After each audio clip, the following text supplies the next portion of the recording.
ఈరోజు chicken curry చేశాను అనమాట.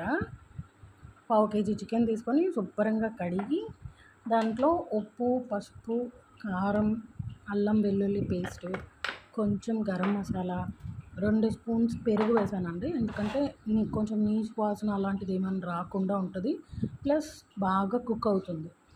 అది వేసి బాగా మ్యాగ్నేట్ చేసి పక్కకు పెట్టుకోవాలండి. బాగా కలపాలి. కలిపిన తర్వాత పక్కకు పెట్టుకోవాలి. పక్కకు పెట్టుకొని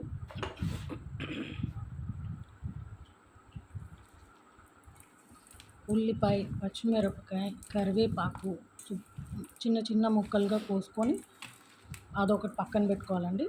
టమాటాలు ఒక 2 టమాటాలు తీసుకొని ప్యూరీ తీసి పక్కన పెట్టానండి.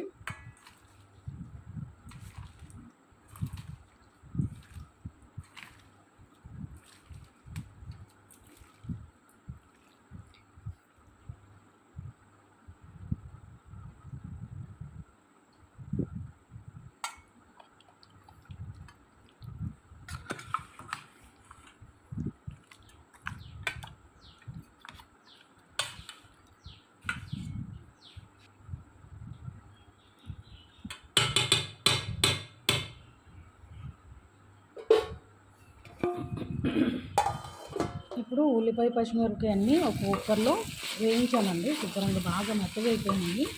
దాంట్లో అల్లం వెల్లుల్లి పేస్ట్ కూడా వేసాను. నెక్స్ట్ టమాటా ప్యూరీ వేసి బాగా కలుపుతున్నానండి. అల్లం వెల్లుల్లి పేస్ట్, టమాటా ప్యూరీ వేసి శుభ్రంగా కలిపి అది కూడా వాటర్ అంతా అయిపోయి ఓన్లీ ఫ్రైకి అయిపోతుంది అన్న మూమెంట్లో అప్పుడు నేను చికెన్ వేసానండి. చికెన్ వేసి దాన్ని శుభ్రంగా ఉడకనిచ్చానండి కాసేపు. ఉడికిన తర్వాత చికెన్లో వాటర్ ఉంటుంది కదా, అది బయటకు వచ్చేస్తుంది కదా. సో ఆ వాటర్తోనే దాన్ని కుక్ చేస్తూ ఉన్నాను అలాగా. దాంట్లోనే గరం మసాలా వేసాను, పాపీ సీడ్స్, గసగసాలు పేస్ట్ చేసి వేసానండి. ఇంకా జీలకర్ర, వేయించిన జీలకర్ర పొడి వేసాను, ధనియాల పొడి వేసానండి. ఇంకంతే కుక్ అయిపోయిందండి. మొత్తం చికెన్ మొత్తం మామూలు అయిపోయింది. Thank you so much.